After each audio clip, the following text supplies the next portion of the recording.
Assalamualaikum warahmatullahi wabarakatuh. Innal hamdalillah nahmaduhu wa nasta'inuhu wa nastaghfiruh wa na'udzu billahi min shururi anfusina wa min sayyiati a'malina. May yahdihillahu fala mudilla lahu wa may yudlil fala hadiya lahu. Asyhadu an la ilaha illallah wahdahu la syarika lah wa asyhadu anna Muhammadan abduhu wa rasuluh. Qala Allah ta'ala fi kitabihil karim, ya ayyuhalladzina amanu taqullaha haqqa tuqatih wa la tamutunna illa wa antum muslimun.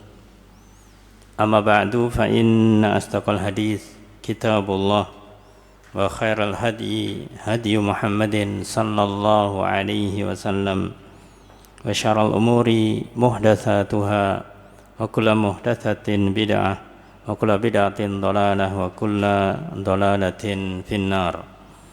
Allahumma shalli ala Muhammad wa ala alihi wa ashabihi wa man tabi'ahum bi ihsanin ila yaumiddin. Ayyuhal ikhwah azani wa azakumullah, alhamdulillah, puji syukur kita panjatkan kehadirat Allah Ta'ala atas segala nikmatnya, sehingga di pagi ini alhamdulillah kita bisa melanjutkan kembali menyampaikan kitab Al-Arba'in An-Nawawiyah yang ditulis oleh Imam An-Nawawi rahimahullah ta'ala. Bab yang kita bacakan masih pada hadis yang ke-36, di mana di dalam hadis ini kita bagi dua pembahasan. Yang pertama sudah kita sampaikan dengan tema, yaitu bagaimanakah sebagai seorang muslim itu membantu kesulitan orang lain. Adapun bab yang kita bacakan selanjutnya yaitu petikan hadis. Dalam hadis yang ke-36,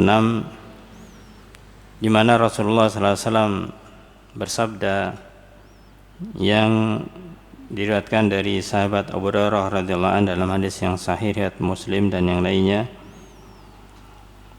Dia bersabda, wa man salaka tariqan yaltamisu fihi ilman sahalallahu lahu bihi tariqan ilal jannah. Wa majtama'a qaumun fi baitin min buyutillah yatluna kitaballah wa yatadarasunahu bainahum illa nazalat alaihimus sakinah wa ghasyiyatuhumur rahmah wa hafathumul malaikah wa dzakarahumullah fi man indah wa man batta'a bihi amaluh lam yusri bihi nasabuh. Yang artinya, man salaka tariqan, barang siapa meniti jalan, yaltamisu fihi ilman, dalam rangka untuk mencari ilmu, sahalallahu lahu, Allah mudahkan padanya, bihi, dengan mencari ilmu itu, tariqan ilal jannah, jalan menuju surga. Wa majtama'a qaumun, dan tidaklah satu kaum itu berkumpul, fi baitin min buyutillah, di salah satu rumah dari rumah-rumahnya Allah, yatluna kitaballah, mereka membaca kitab-kitab Allah, membaca Al-Quran, wa yatadarasunahu bainahum, dan mereka saling tadarus, saling mengkaji satu dengan yang lainnya, mempelajari satu dengan yang lainnya. Illa, melainkan apa yang mereka lakukan akan mendapatkan fadilah, keutamaan, nazalat alaihimus sakinah, akan turun pada mereka, yaitu sakinah, ketenangan, wa ghasyiyat umur rahmah, dan mereka diliputi dengan rahmatnya Allah subhanahu wa ta'ala, wa hafathumul malaikah, dan dikelilingi oleh para malaikat, wa dzakarahumullah fi man indah, dan Allah akan menyebutkan mereka di sisi para malaikat. Wa man bata'a bi amaluh, barang siapa yang lamban amalannya, lam yusri bihi nasabuh, maka nasabnya tidak akan bisa mengejarnya. Ayyuhal ikhwah azani wa azakumullah, di dalam bab ini membicarakan tentang masalah al-ilm, tentang masalah ilmu. Maka kita sampaikan dulu terkait dengan ilmu itu sendiri. Kita nukilkan di sini yang ditulis oleh Al-Ustaz Yazid rahimahullah ta'ala, itu menukilkan dari Kitabul Ilm yang ditulis oleh Syekh Utsaimin rahimallahu ta'ala. Apa itu ilmu? Ya, di dalam Kitabul Ilm disebutkan bahwasanya ilmu kalau ditinjau dari sisi bahasa, itu adalah naqidul jahl, lawan dari al-jahl. Ilmu itu lawannya kebodohan, lawannya dari kebodohan. Apa maksud secara bahasa ilmu ini? Huwa, yaitu idrakus syai'i ala ma huwa alaih idrakan jaziman. Idrakus syai', mendapatkan sesuatu, mengetahui sesuatu, ala ma huwa alaih, sesuai dengan keadaan yang sebenarnya. Mendapatkan sesuatu sesuai dengan keadaan yang sebenarnya. Idrakan jaziman, dengan pengetahuan yang pasti. Dengan pengetahuan yang pasti. Inilah namanya ilmu para jamaah ketika didefinisikan, ketika diberi pengertian. Ini secara bahasa. Jadi kalau orang mendapatkan informasi, pengetahuan sesuai dengan kondisinya itu, dan itu pasti, itu namanya ilmu. Maka kalau belum terpenuhi, yaitu sesuai dengan keberadaannya yang sebenarnya, atau belum pasti, belum mencapai ilmu. Adapun secara istilah para jamaah, Syekh Utsaimin menjelaskan, menukil perkataan beberapa para ulama, qala ba'dul ulama, dari ahlul ilm, ilmu adalah wal ma'rifah. Ilmu adalah ma'rifah, yaitu pengetahuan. Wa huwa diddul jahli, yaitu lawan dari kebodohan. Lawan dari kebodohan. Wa qala akharun min ahlil ilm, yang lain mengatakan dari para ahlul ilm, ini yang ditekankan, innal ilma awdahu min an yu'arrifa.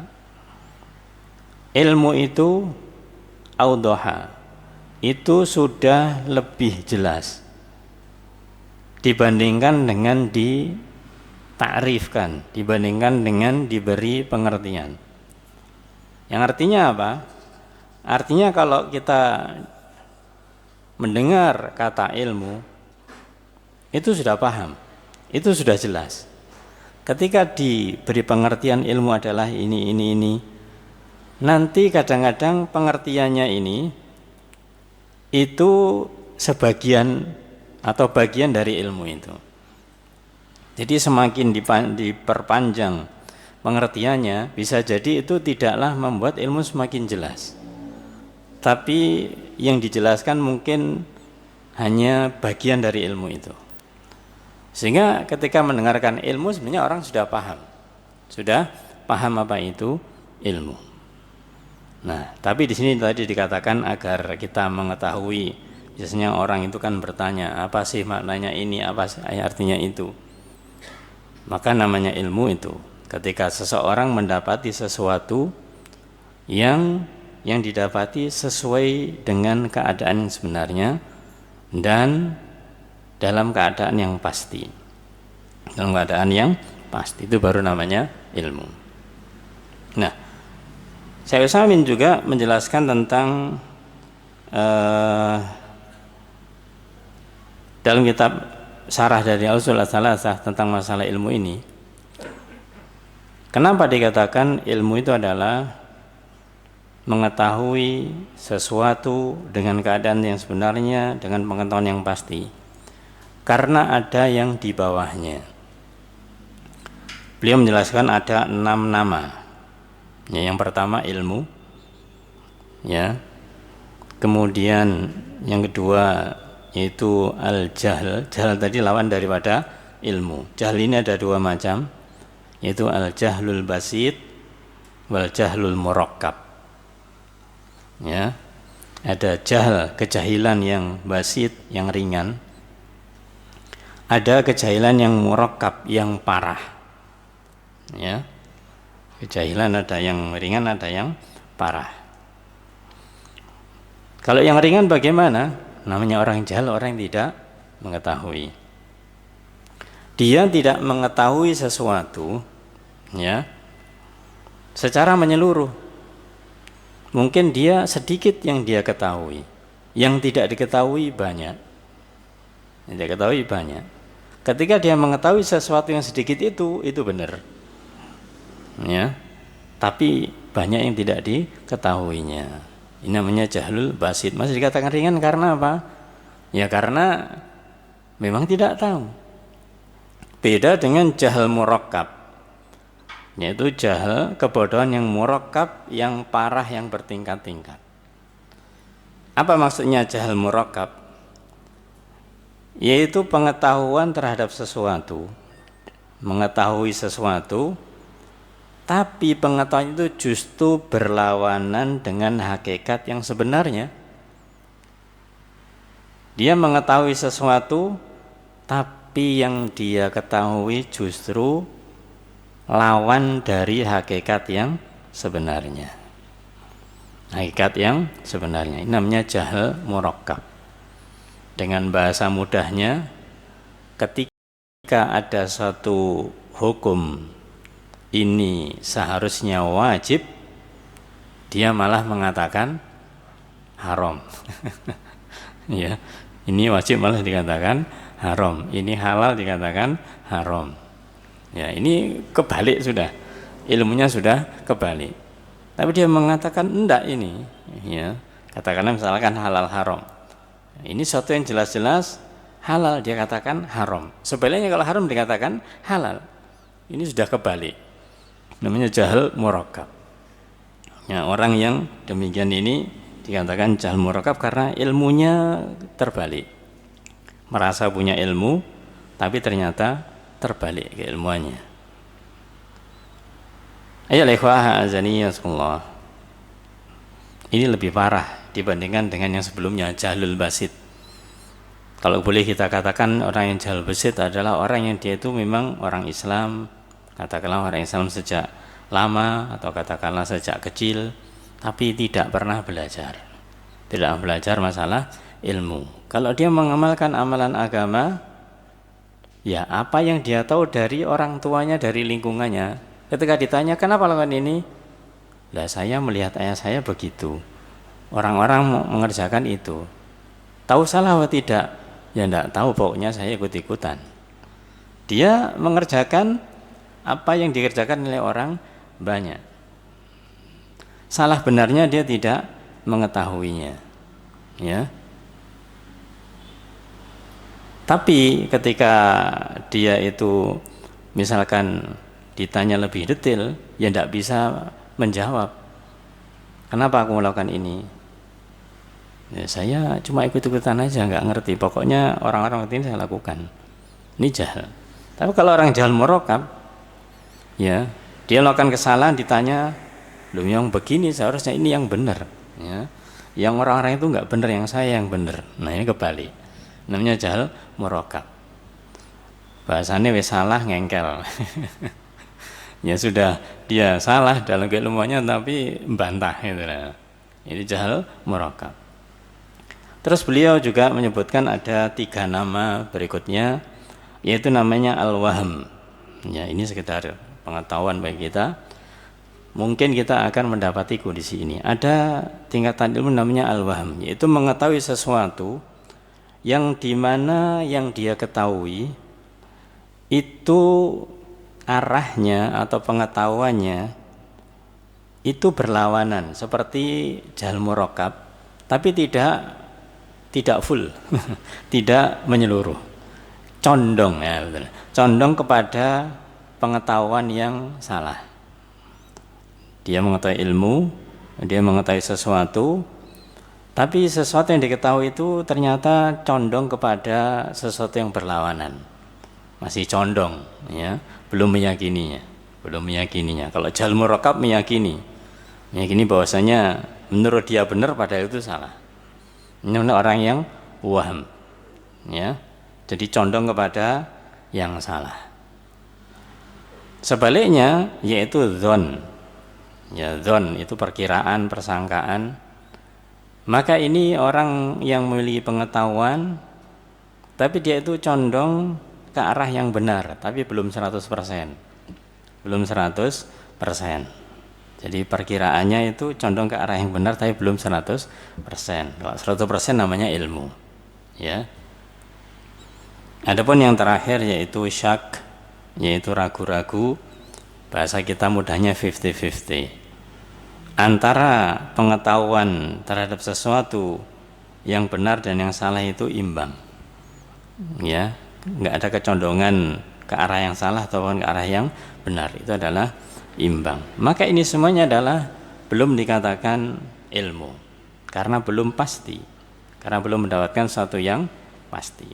Oleh karena itu, kalau kita sudah mengetahui ini, kita akan bisa mengetahui bahasanya orang mengatakan, oh dia itu punya ilmu, saya punya ilmu. Benar enggak ilmunya itu? Maka kita harus tahu sumbernya apa. Dia memiliki ilmu itu dasarnya apa? Ataukah hanya dari akal pikirannya saja? Atau hanya katanya orang? Atau bagaimana? Maka di sini karena yang kita bicarakan adalah tentang ilmu din, ilmu agama, maka yang dimaksud dengan makna ilmu tadi yaitu mendapati, mengetahui sesuatu dengan keadaan sebenarnya, dan pengetahuan yang pasti itu adalah tentang ilmu syar'i. Kita bicara ilmu adalah ilmu syar'i, dan insya Allah kalau namanya ilmu syar'i itu akan jelas, yaitu ini benar, ini salah, ya, ini hak, ini batil, itu akan jelas karena ada dalilnya, ada sumbernya, Al-Quran wa Sunnah. Beda dengan ilmu-ilmu umum. Kalau ilmu umum berkembang, di tahun sekian ditemukan yaitu teori demikian, kayaknya waktu itu ini yang paling benar. Perjalanan waktu ternyata ada ditemukan yang lain, ganti lagi. Ini ternyata nggak benar, yang benar ini. Begitu seterusnya. Apalagi beda pendapat, dua-duanya mengatakan sama-sama benar. Lah ini malah tidak jelas. Ya. Tapi kalau ilmu syar'i jelas, itu adalah ilmu yang sumbernya dari Allah dan Rasulnya. Itu namanya ilmu syar'i. Jadi yang kita bicarakan ketika membicarakan masalah keutamaan ilmu dan yang lainnya, maksudnya adalah ilmu syar'i, yaitu ilmu yang Allah turunkan kepada Rasulullah SAW dan Rasulullah SAW sampaikan kepada umatnya, kepada para sahabat. Itu namanya ilmu syar'i.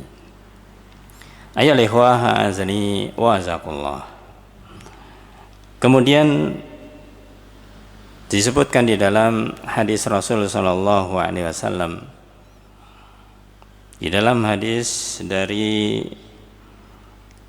riwayat Imam Ahmad dan juga ada Imam Bukhari dan juga Imam Muslim, yaitu hadis dari Abu Hurairah radhiyallahu anhu juga, beliau bersabda, man yuridillahu bihi khairan yufaqihu fiddin. Barang siapa yang Allah kehendaki padanya khairan, yaitu berupa kebaikan, yufaqihu fiddin, maka dia akan difaqihkan di dalam ad-din, di dalam masalah agama. Perhatikan hadis ini para jamaah, mungkin kita mendengar telah berulang-ulang. Man yuridillahu bihi khairan, barang siapa, jadi siapa saja yang Allah kehendaki padanya kebaikan, yang Allah kehendaki padanya kebaikan, tandanya dikehendaki Allah berupa kebaikan, yufaqihu fiddin, dia difaqihkan, dia dipahamkan di dalam masalah agama. kebaikan dalam masalah agama. Jadi tidak perlu mengklaim diri sendiri. Karena orang yang faqih dalam agama itu bukan dirinya yang menjas, yang mengklaim, tapi orang lain yang mengakui. Kalau kita mengakui ada seorang ulama, alim dan yang lainnya, ya memang demikianlah, yang mengakui adalah ulama-ulama yang selevelnya atau yang setara. Tapi sebaliknya kalau orang mengatakan bahwasanya aku ini lebih berilmu daripada ini dan itu, ini bisa jadi hanya iddia, hanya sekedar mengaku-ngaku saja, dan itu menunjukkan kesombongan bahkan, waliyadzubillah. Maka tanda orang yang Allah kehendaki kebaikan itu difaqihkan di dalam masalah agama. Dan ini introspeksi para jamaah pada kita. Apakah ketika kita itu belajar agama itu kemudian mudah dipahamkan oleh Allah Subhanahu wa ta'ala? Kalau kita mudah dipahamkan, berarti kita dikehendaki kebaikan oleh Allah ta'ala. Tandanya apa mudah dipahamkan? Namanya orang mudah dipahamkan, dia setelah paham apa? Mengamalkannya itu. Tidak hanya mengatakan saya paham masalah ayat ini, saya paham hadis itu, lah terus gimana amalannya? Nah, kalau ada diamalkan, dari mana bisa dikatakan paham? Orang yang paham itu yang diamalkan. Kalau dia mengamalkan tidak dipahami, terus apa dasarnya? Apa dalilnya? Tidak tahu dia. Maka di sini yang tanda Allah kehendaki kebaikan, orang paham dan mengamalkannya. Beliau lanjutkan, wa inna ma ana qasim, aku hanyalah seorang qasim yang membagi, menyampaikan ilmu, wallahu yu'ti, dan Allah yang akan memberikan petunjuk. Jadi Rasul sallallahu alaihi wasallam tugasnya adalah menyampaikan ilmu. Wa ma alaina illal balaghul mubin. Allah berfirman demikian, yaitu wa ma alaina, tidaklah ada kewajiban bagi kami kepada Rasul sallallahu alaihi wasallam illal balaghul mubin, melainkan menyampaikan dengan sejelas-jelasnya. Itu tugasnya Rasulullah sallallahu alaihi wasallam. Setelah Rasul menyampaikan sejelas-jelasnya, yang memberikan hidayah kepada siapa saja yang mendengarkan adalah Allah. Namanya hidayatut taufik. Ya, itu Allah yang memberikan. Terus Rasul katakan, walan tazala hadil ummah qaimatan ala amrillah, dan senantiasa umat ini akan tegak di atas perintahnya Allah Ta'ala. La yadurruhum man khalafahum, tidak memudaratkan mereka orang-orang yang menyelisih mereka, hatta ya'tiya amrullah, sampai datang urusannya Allah, yaitu datang hari kiamat nanti. Ayyuhal ikhwah azani wa azakumullah. Maka ini sebagai dalil bahwasanya ilmu yang syar'i adalah ilmu yang dikehendaki Allah dan dicontohkan oleh Rasulullah sallallahu alaihi wasallam. Ketika seseorang melakukan ilmu yang syar'i ini, maka dia akan melakukan atau mengamalkan namanya ilmu yang bermanfaat. Ilmu yang berdasarkan dalil, itulah ilmu yang bermanfaat. Dengan bahasa sebaliknya, ilmu yang tidak ada dasarnya, tidak ada dalilnya, berarti tidak bermanfaat. Ini urusannya adalah din, urusannya adalah agama. Agama itu dalil. Agama itu adalah dalil. Artinya ketika kita beragama, apa yang kita amalkan harus ada dalilnya. Dalam kaidah dikatakan al-aslu fil ibadah al-haram atau al-mana'. Asal dari ibadah adalah haram, tidak boleh dilakukan. Haram kecuali ada dalil. Ya. Kalau ibadah ini justru tidak boleh dilakukan pada asalnya kecuali ada dalil. Ya. Ayyuhal ikhwah azani wasakumullah. Sehingga namanya ilmu ini sebagaimana kita tahu, ada yang pertama nafi', ada yang kedua ghairu nafi'. Ya. Sehingga Rasul mengajarkan kepada kita agar kita berdoa. Allahumma inni as'aluka atau inna nas'aluka ilman nafi'a. Ya Allah, aku mohon kepadamu ilmu yang bermanfaat. Sebaliknya, Allahumma inni a'udzubika atau Allahumma inna na'udzubika min ilmin la yanfa'. Aku berlindung kepadamu ya Allah dari ilmu yang tidak bermanfaat. Berarti ada dua ilmu. Ilmu yang manfaat dan ilmu yang tidak bermanfaat. Ayo ikhwah azani Allah. Kalau kita bagi ilmu yang lebih mendalam, ya tentunya penjelasannya lebih panjang, tapi secara umum demikian. Ada ilmu yang manfaat, ada yang tidak. Yang manfaat jelas adalah ilmu syar'i. Ilmu yang berdasarkan dalil dari qala Allah wa qala Rasul, Al-Quran dan As-Sunnah. Ya, adapun selainnya apakah tidak bermanfaat? Seperti ilmu-ilmu umum, apakah dikatakan tidak bermanfaat? Maka kalau ilmu-ilmu umum ini karena dia umum, dilihat prakteknya. Ilmu tentang masalah kedokteran, kita mau katakan itu ilmu bermanfaat, kita mau katakan itu tidak bermanfaat, dilihat prakteknya. Dilihat apa? Prakteknya.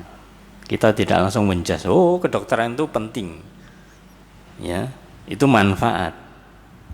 Ternyata banyak orang memanfaatkan ilmu kedokteran untuk hal-hal yang tidak benar. Nah, mana manfaatnya malah merugikan. Bahasanya malpraktek, kan begitu. Ini kan tidak bermanfaat. Nah, maka dari itu kalau ilmu-ilmu umum itu dia dihukumi bahwasanya asalnya mubah, kemudian nanti tergantung pelaksanaannya, pengamalannya bagaimana. Kalau dia mengamalkan ilmu-ilmu tersebut dalam rangka untuk mendekatkan diri kepada Allah Ta'ala, itu akan membawa manfaat. Tapi kalau ternyata disalahgunakan ilmu yang mubah tersebut, ya dia jadi tidak bermanfaat. Oleh karena itu para jamaah, yang pasti adalah ilmu syar'i. Adapun ilmu dunia dengan secara umum, maka itu dilihat dari prakteknya bagaimana. Ayo ikhwah azani wa azakumullah. Kembali kepada ilmu syar'i. Ketika seseorang itu menuntut ilmu syar'i, maka dia akan mendapatkan ilmu yang bermanfaat. Ibnu Rajab Al-Hambali rahimahullah ta'ala mengatakan bahwasanya ilmu yang manfaat ini akan mengantarkan seseorang kepada dua hal. Kalau seseorang itu dia itu menuntut ilmu syar'i dan dia mendapatkan ilmu bermanfaat, ada dua ciri akan kemanfaatan ilmu tersebut. Apa itu? Yang pertama adalah dengan menuntut ilmu syar'i dia akan ma'rifatullah, dia akan mengenal Allah Subhanahu wa ta'ala. Dengan menuntut ilmu syar'i dia mengenal Allah Subhanahu wa ta'ala. Mengenal apanya? Mengenal hal-hal yang terkait dengan Allah Subhanahu wa ta'ala. Apakah mengenal nama-namanya, mengenal sifat-sifatnya, mengenal perbuatan-perbuatannya Allah ta'ala? Dia akan mengetahui, ya, dia akan mengenal nama-nama Allah ta'ala, ya, bahwasanya Allah Ar-Rahman, Ar-Rahim, Ar-Razzaq, Al-Ghaffar, tahu. Kemudian dia mengetahui bahwasanya dari nama itu membawa sifat Allah. Ar-Razzaq, Allah Ar-Razzaq berarti memiliki sifat memberi rizki. Al-Ghaffar mengampuni, ya. Ar-Rahim menyayangi, dan seterusnya.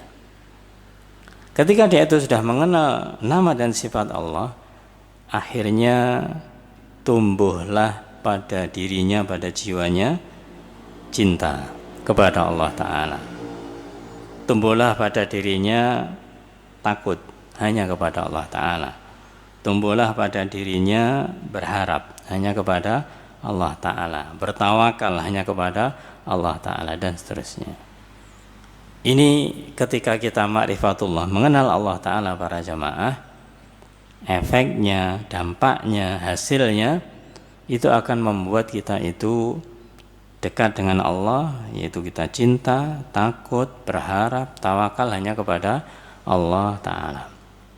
Dan tidak hanya 4 hal ini, juga yang lain, termasuk sabar ketika menghadapi ujian. Kita karena mengenal Allah memberikan ujian kepada diri kita.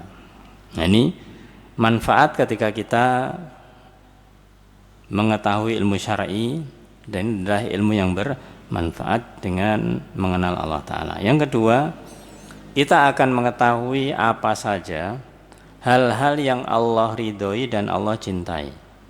Allah ridhoi dan Allah cintai. Juga sebaliknya apa yang Allah benci dan Allah murkai, kita akan mengetahuinya.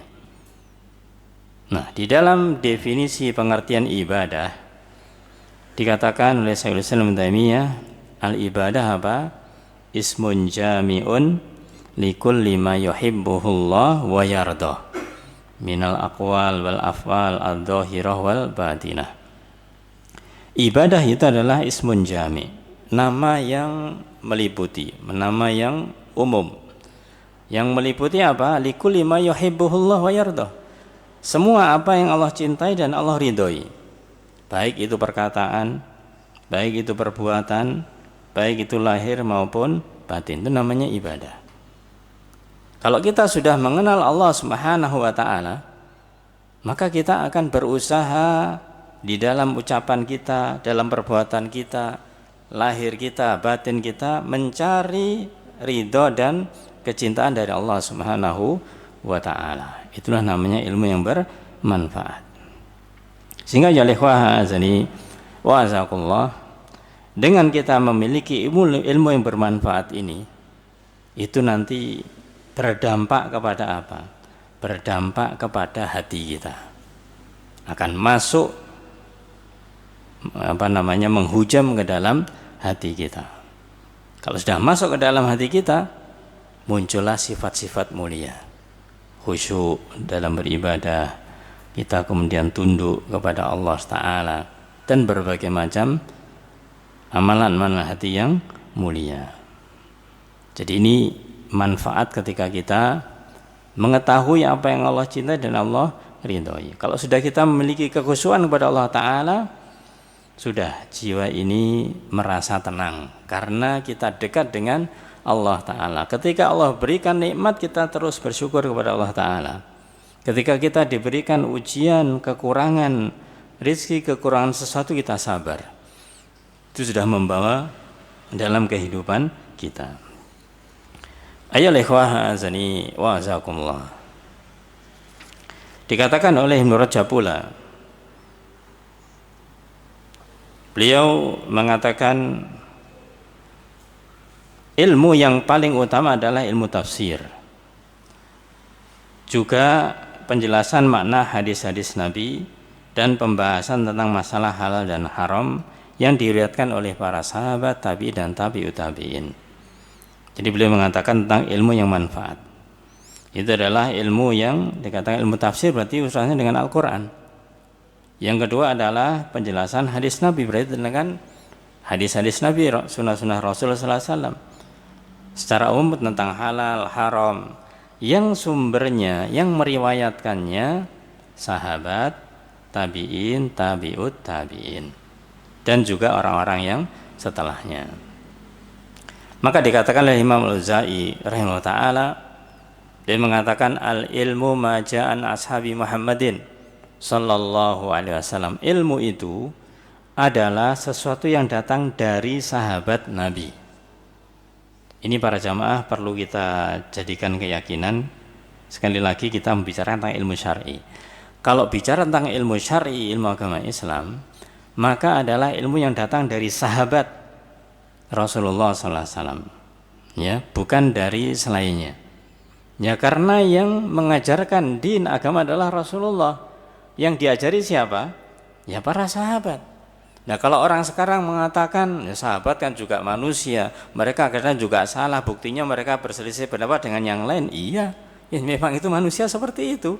Tapi mereka lah yang menerima langsung pelajaran-pelajaran dari Rasulullah SAW. Maka dikatakan oleh beliau, wa ma lam yaji an wahidin minhum falisa bi ilm.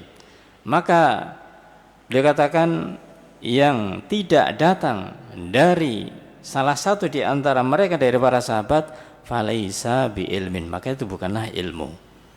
Bukanlah ilmu. Ini pentingnya ilmu itu adalah runtut, ya, dari Rasul sallallahu alaihi wasallam kepada para sahabat, kepada tabi'in, tabi'ut tabi'in, dan terus seterusnya. Namanya sanad itu. Ayolah ikhwah azani wa azakumullah.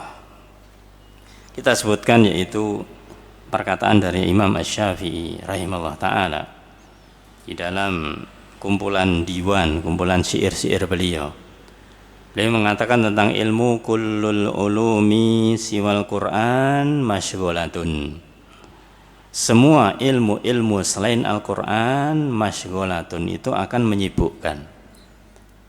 Akhirnya menyibukkan, melalaikan dari Al-Qur'an, dari Allah Ta'ala. Maka ini beliau katakan semua ilmu selain Al-Qur'an. Tapi ada beliau katakan illal hadis wa illal fiqh fiddin, kecuali hadis dan juga fikih di dalam masalah agama, memahami agama. Ini masuk terhadap ilmu yang tidak menyibukkan. Maksudnya tidak menyibukkan urusan dunia, menyibukkan urusan akhirat. Al ilmu maka nafihi qala haddatsana. Ilmu itu apa yang ada di dalamnya, kata haddatsana. Haddatsanya menceritakan kami. Tadi kita katakan kalau kita ingin ilmu itu benar, tahu benarnya sampai kepada Rasulullah sallallahu alaihi wasallam harus ada apa?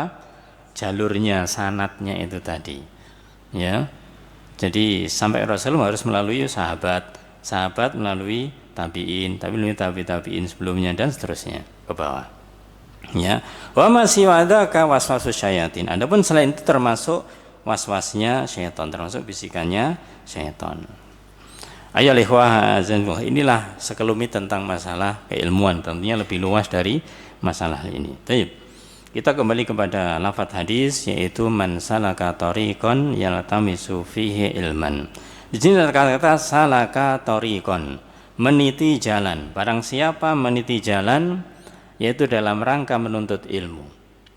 Maka meniti jalan disebutkan ini ada dua makna, makna hissi atau hakikah, dan yang kedua maknawi.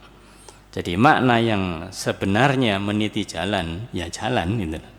Man salaka tariqan, barang siapa meniti jalan, ya jalan, maksudnya melaku, ya. Yaitu meniti jalan itu berjalan kaki, ya. Atau mungkin meniti jalan karena sekarang ada kendaraan karena jauh, yang meniti jalan dengan mengendarai kendaraan, itu namanya meniti jalan, jelas. Secara hakikat demikian. Secara hisi, secara fakta kenyataan demikian. Ya, yaitu jalan menuju tempat kajian. Ya, sebagaimana antum dari rumah-rumah ke sini, yaitu meniti jalan. Meniti jalan antum entah berjalan, entah naik sepeda atau mobil dan yang lainnya, maka itu namanya meniti jalan secara hissi atau secara hakikah, secara kenyataannya demikian, ya. Dan mesti jalan. Ada enggak yang nyampe sini tidak jalan? Ya. Antum parkir sepeda terus kan jalan masuk sini. Meskipun hanya sedikit, nah, ada jalannya. Ini secara hakikat. Adapun yang kedua, meniti jalan itu secara maknawi. Secara maknawi artinya yaitu bisa menempuh dengan berbagai macam cara. Apakah dengan cara yaitu mendengarkan, ya mendengarkan kajian misalkan, atau dengan membaca buku misalkan, ya, atau dengan kita ya duduk dalam majelis semacam ini, ya. Maka ini juga dikatakan meniti jalan. Semuanya tujuan adalah yaitu yaltamisu fihi ilman, yaitu mencari ilmu.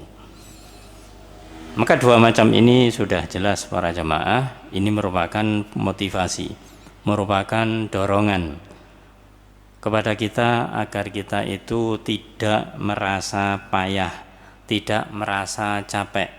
Justru kita itu merasa semangat ketika ada suatu kesempatan kita itu mendatangi majelis ilmu, apatah lagi jauh, ya.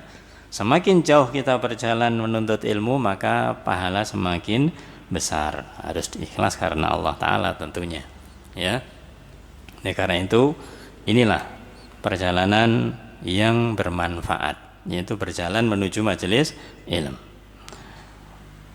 Kemudian sahalallahu lahu bi tariqan ilal jannah.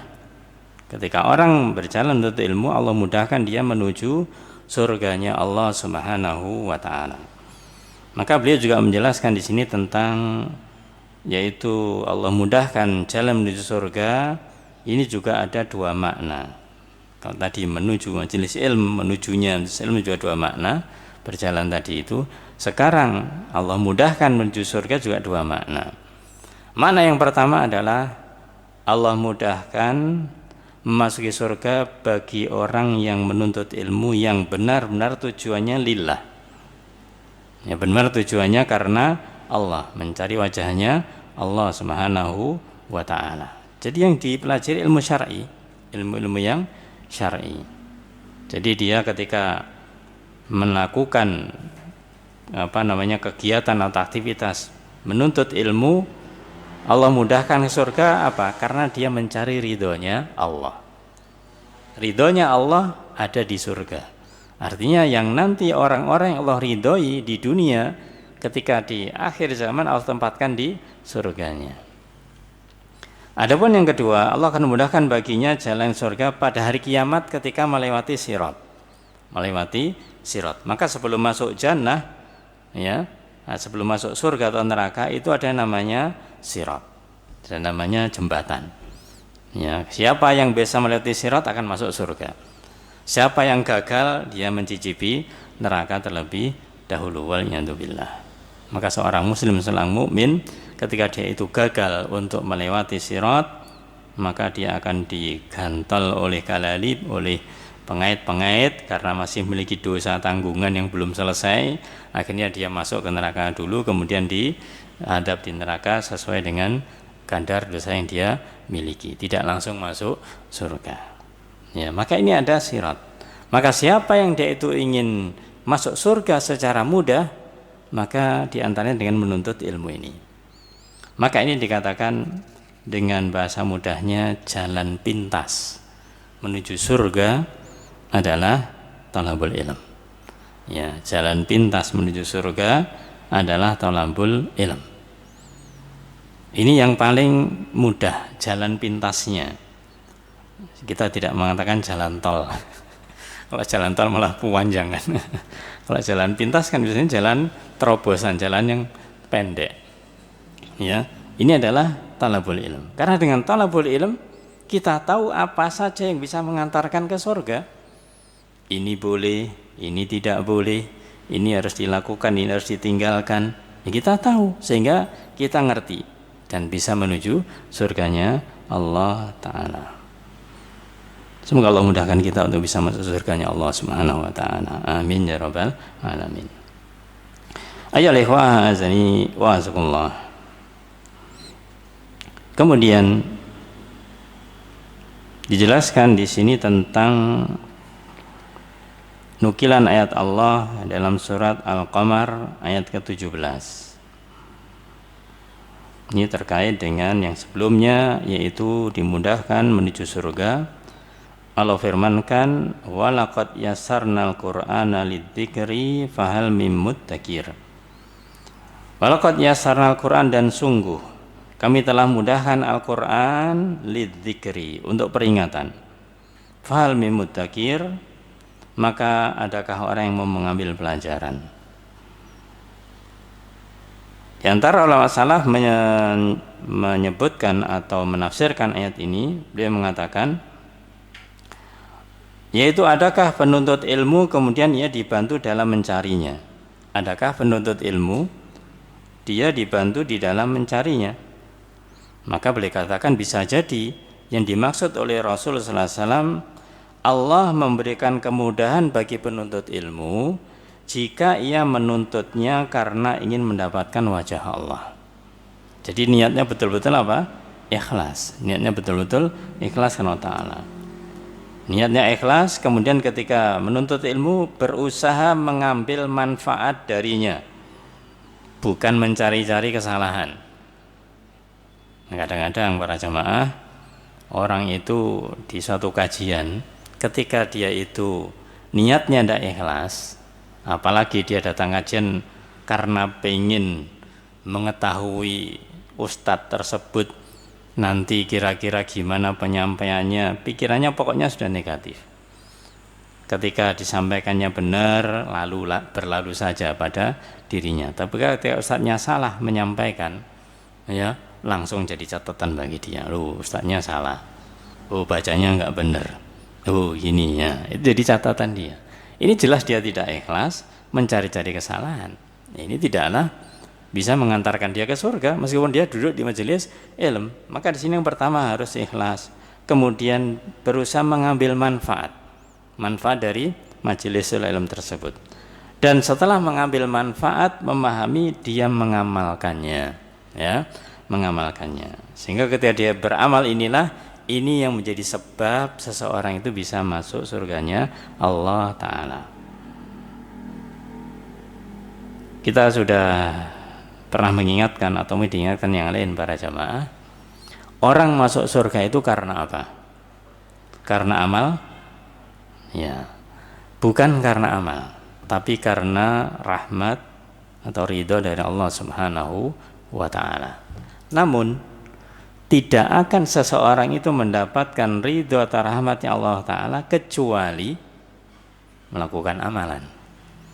Jadi amalnya sebagai apa? Sebab, ya, sebab untuk mendapatkan ridhonya Allah, sebab untuk mendapatkan rahmatnya Allah sehingga bisa dimasukkan surganya Allah Ta'ala. Jadi kalau amal semata, ya, amal semata itu tidak bisa untuk membeli surga, ini tidak bisa. Amal kita cuma seberapa, ya, surga itu seberapa besar kenikmatannya, enggak cukup. Amal kita ibaratnya kalau misalkan ditimbang, diberikan nilai, diberi harga, terus surga harganya sekian, amal kita harganya sekian, enggak nutut pokoknya, ya, tidak sampai, sangat kecil sekali, tidak banding. Inilah, ya, maha rahmatnya Allah, ya, maha besarnya Allah. Meskipun seorang hamba ini nikmatnya, amalannya enggak seberapa, tapi karena amalannya dibarengi dengan apa? Niatan ikhlas, ya, kemudian dia ingin mendapatkan manfaat, ya, maka kemudian ini menjadikan besar, ya, karena niatnya karena ikhlas. Ayyuhal ikhwah azani wasakumullah.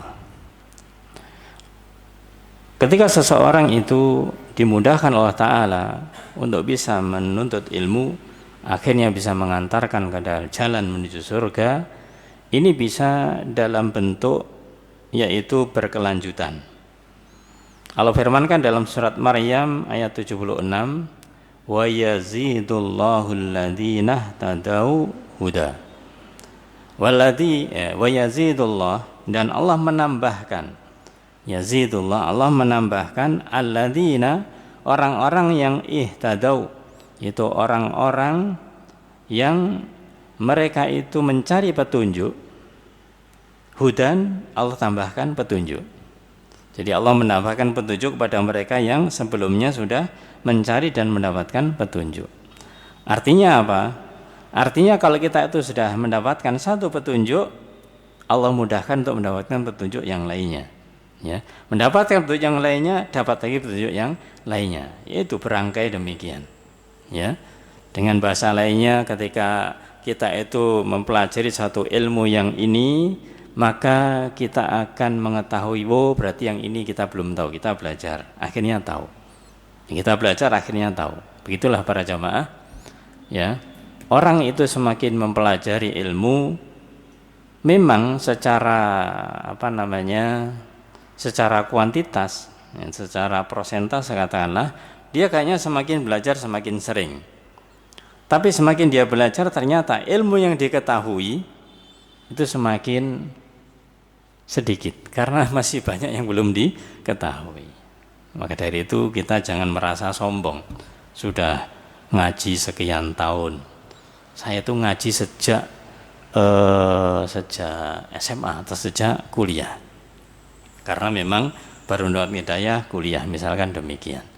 Sampai lulus kuliah saya ngaji terus itu. Saya ngaji terus. Setelah kuliah saya juga masih ngaji. Saya baru berhenti ketika setelah menikah. Setelah menikah baru berhenti. Jadi saya ngaji itu sudah kira-kira ya 8 tahunan lah ngaji saya itu. Ya, karena sudah menikah, sibuk dengan keluarga, akhirnya saya berhenti. Ya, dia merasa sudah belajar berapa tahun? 8 tahun. Padahal ngajinya setiap pekan sekali. Setiap pekan sekali, itu pun juga 1-2 jam. Ya, ya kalau dihitung hanya sedikit, itu merasa besar, merasa banyak. Jangan para jamaah, jangan merasa kita itu sudah lama ngaji. Justru orang-orang kalau dia itu lama ngaji dan mendapatkan athar, mendapatkan pengaruh dari ngajinya, dia malah justru semakin semangat, semakin semangat. Ya afu, mohon maaf. Tadi kita katakan kadang-kadang, dan ini memang kenyataannya demikian. Kalau sudah menikah mulai kendor ngajinya. Bukan menyalahkan secara total enggak, karena memang kewajibannya bertambah, ya kan? Kewajibannya memang bertambah. Tapi seharusnya kalau dia itu sudah memahami pentingnya ilmu, ketika kewajibannya semakin bertambah, dia harus punya apa? Ilmunya juga. Ilmu mendidik istrinya bagaimana, ilmu ngajari anaknya bagaimana, itu juga butuh ilmu. Seharusnya ngajinya lebih semangat, ya, lebih semangat, bukan semakin kendor. Nah, inilah supaya jadi introspeksi pada diri kita, supaya tidak salah memahami, ya, tidak salah paham. Ketika dia salah paham, akhirnya apa? Ya akhirnya sudah merasa cukup ngajinya ketika sebelum menikah. Setelah menikah malah tidak ngaji. Waliyadzubillah.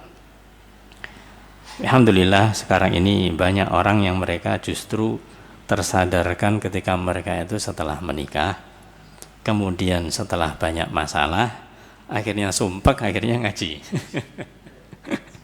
Tapi di satu sisi alhamdulillah, karena sumpek kemudian ngaji, akhirnya dia itu ngerti solusinya. Oh, masalah saya ternyata masalahnya di sini ya, karena ngaji. Ya karena memang mencari ilmu di situ, yang pada asalnya karena sumpek. Karena sumpek. Itulah jalannya Allah untuk menyadarkan berdaya kepada seseorang. Jadi jangan hanya karena alumni sebagai thalibul ilm, ya. Kalau namanya alumni mantan bekas itu nanti jelek. Ya.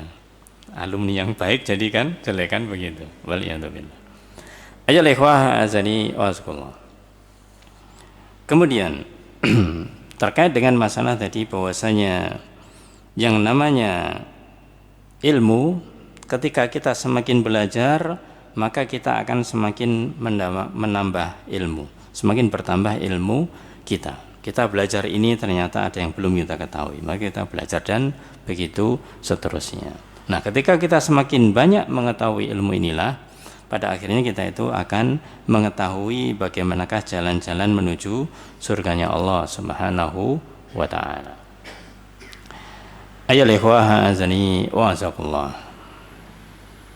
Kemudian yang namanya ilmu, orang yang memiliki keahlian dikatakan sebagai orang yang alim. Orang yang alim, yang dia itu memiliki ilmu. Dan ketahuilah bahwasanya yang namanya al-alim, orang yang alim itu juga memiliki usia, memiliki umur, yang pada saatnya nanti mereka akan wafat.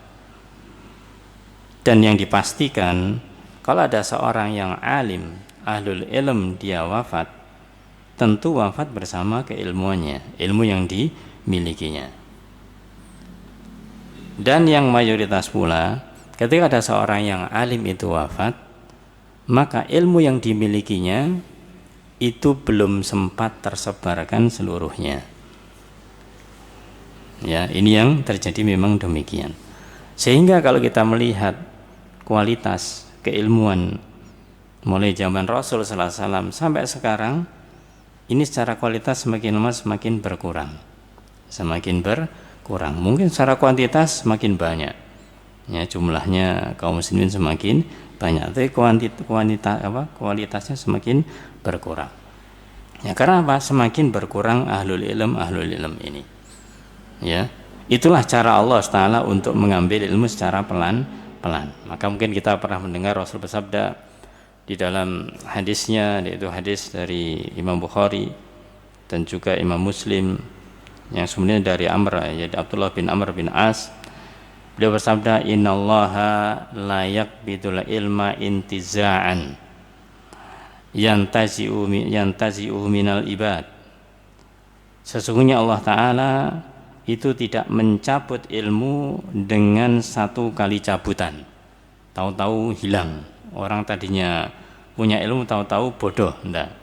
ya. Yantazi'u minal ibad, yang diambil dia seorang hamba. Walakin, tapi cara Allah mengambil ilmu di dunia ini, yakbidul ilma biqabdil ulama. Allah mencabut ilmu dengan mewafatkan orang-orang yang punya ilmu, ahlul ilm, yaitu para ulama. Hatta idza lam yabqa alimun, sampai nanti suatu saat tidak tersisa ya di bumi ini, di dunia ini, yaitu orang yang alim. Ittakhadhan nas ru'usan juhalan, manusia akan mengangkat, akan menjadikan pemimpin mereka orang yang jahil, orang yang tidak punya ilmu. Fasu'ilu, mereka bertanya kepada pemimpin itu, fa'aftau bighairi ilmin, maka pemimpin yang jahil akan berfatwa tanpa ilmu. Fadallu, maka mereka sesat, wa adallu, dan menyesatkan. Sesat dan menyesatkan. Ayyuhal ikhwah azani wa azkullah. Ini menunjukkan bahwasanya ilmu itu disebutkan dalam hadis ini, maka maknanya ada dua macam ilmu. Yang pertama, ilmu yang buahnya itu di hati manusia, atau ilmu yang dia ada di hati manusia, yang masuk ke dalam hati manusia. Ada ilmu yang dia itu hanya di lidah saja. Di lidah maksudnya orang ditanya ini jawab, orang yang ditanya itu jawab. Tentang hukum ini bisa menjawabnya. Ya. Ada yang memang ilmunya masuk ke dalam hati, ada yang dia itu ilmunya hanya di lisan saja. Apa penjelasannya? Kalau ilmu masuk ke dalam hati, adalah seseorang ketika itu belajar ilmu, maka dia akan mengetahui, memahami tentang tadi nama-nama Allah, sifat-sifat Allah, dan dia mengagungkan Allah Ta'ala, memiliki sifat yaitu cinta kepada Allah Ta'ala, takut kepada Allah Ta'ala, berharap kepada Allah Ta'ala, bertawakal, dan seterusnya. Intinya kalau dia itu betul-betul seorang itu belajar ilmu dan masuk ke dalam hatinya, maka tampaklah di dalam kehidupan nyatanya bahwasanya dia orang yang alim, yang dekat dengan Allah Subhanahu wa Ta'ala. Adapun yang kedua, yaitu ilmu itu hanya di lidah saja, yang artinya hanya dikatakan saja, bahkan ini nanti akan bisa menjadi pemberat, beban bagi orang yang memilikinya. Makanya Rasul bersabda, Al-Qur'anu laka au alika. Al-Quran itu laka. Al-Quran itu bisa jadi milikmu, bisa menjadi milik kita, bisa menjadi pembantu kita yang bantu kita. Ya. Menjadi apa? Bekal kita nanti di akhirat. Tapi juga yang kedua, alaika bisa menjadi yaitu beban atasmu. Menjadi beban atasmu yang menanyaimu nanti. Quran itu antum amalkan apa tidak? Antum wujudkan dalam kehidupan sehari-hari ataukah tidak? Hanya sekedar dibaca saja, hanya sekedar dibaca, dibaik-baikan, murotalnya bagus, ya bukan melarang enggak, tapi murotalnya itu bagus, tapi kemudian tidak memahami isinya, tidak mengamalkannya, ya hanya di lisan saja. Nah, di sinilah para jamaah, ini harus kita hati-hati ketika ilmu itu hanya di lidah. Di lidah artinya kita misalkan baca Al-Quran, kita kemudian menghafalkan, ya kemudian setelah hafal, kita tidak ada keinginan yang kuat untuk memahami isinya, hanya sekedar hafal. Apalagi yang ditekankan bagaimana supaya bacaannya sangat bagus sekali, ya, sehingga dia itu supaya dikatakan qari, pembaca yang bagus, ya. Maka mungkin kita sampaikan juga bagaimanakah di antara penghuni neraka ketika mereka di dunia dia belajar Quran hanya ingin disebut sebagai seorang qari, membaca Al-Quran yang handal, akhirnya dimasukkan dalam neraka. Karena apa? Tidak ikhlas. Tidak ikhlas karena Allah Ta'ala. Hanya dia ingin disebut qari, ya disebut manusia, dipuji oleh manusia, mendapatkan juara dan yang lain, ya. Maka di sini para jamaah dikaitkan dengan hadis Rasulullah SAW yang tadi, bahwasanya ilmu itu tidak akan dicabut secara langsung, tapi secara bertahap diwafatkan para ulama. Yang pertama kali dicabut adalah ilmu yang bermanfaat yang ada di hati. Jadi para ulama, para jamaah tentunya kita tidak meragukan lagi ulama-ulama sunnah, mereka adalah memiliki ilmu-ilmu yang terpatri di dalam hati mereka, diamalkan dalam kehidupannya, bahkan mereka memiliki karya-karya yang banyak. Itu menunjukkan kemanfaatan ilmu. Kemanfaatan ilmu. Ya, sudah masuk ke dalam hati mereka. Inilah yang dicabut oleh Allah Subhanahu wa taala. Jadi ilmu yang dia itu menyatu di dalam batin-batinnya para ulama. Berarti sebaliknya kalau orang dikatakan disebut ulama, tapi ternyata dia itu hanya bahasa kita apa?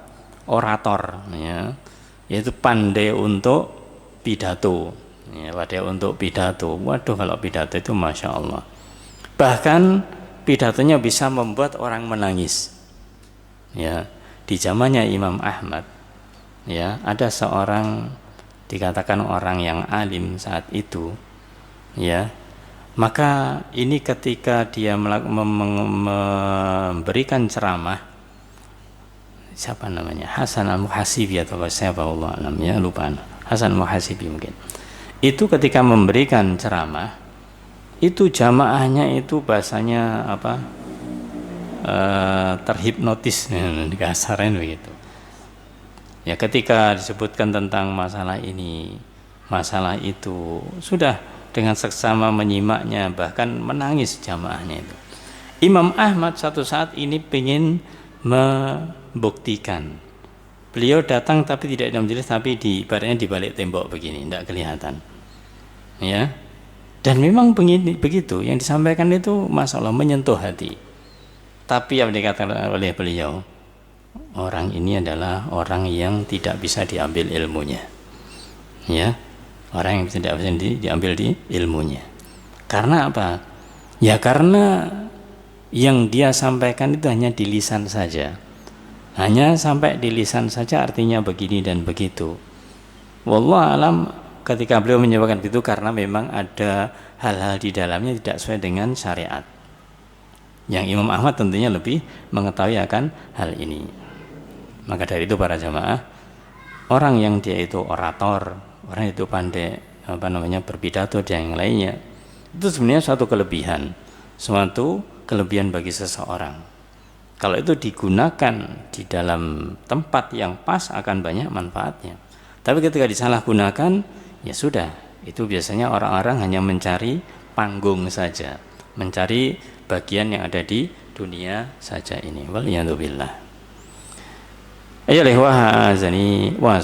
Jadi itu ketika para ulama itu diwafatkan Allah Ta'ala adalah ulama-ulama yang mereka memang ulama-ulama yang memahami ilmu sampai masuk dalam hatinya.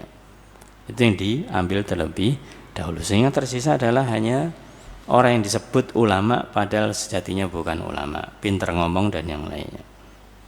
Kemudian juga berikutnya ulama-ulama, khususnya ulama Quran, yang pada akhirnya Quran ini sudah tidak ada lagi yang mempelajari dengan pelajaran yang benar, pelajari dengan tafsir-tafsir yang benar, sehingga orang membaca Al-Quran dia tidak ada yang menjelaskan makna yang benar itu bagaimana, karena ulamanya sudah wafat, ya, sehingga bahasanya Quran ini ada tapi sudah tidak bermakna. Karena apa ya? Karena sudah tidak ada orang alim yang menjelaskan hal tersebut. Dan begitu seterusnya, ya, sampai yang namanya Al-Quran ini dijadikan hanya sebagai bacaan di lidah saja, dan sampai hari kiamat demikian. Itu bagian pertama yang terkait dengan menuntut ilmu. Kemudian Rasulullah SAW bersabda di dalam lanjutan hadis yang kita jadikan pembahasan. Beliau bersabda, "Wa majtama'a qaumun fi baitin min buyutillah yatluna kitaballah." Sampai akhir hadis yang kita bacakan, yaitu di bagian yang pertama disebutkan, "Wa majtama'a qaumun fi baitin min buyutillah." Tidaklah suatu kaum itu berkumpul di salah satu rumah dari rumah-rumahnya Allah, berarti ada di masjid.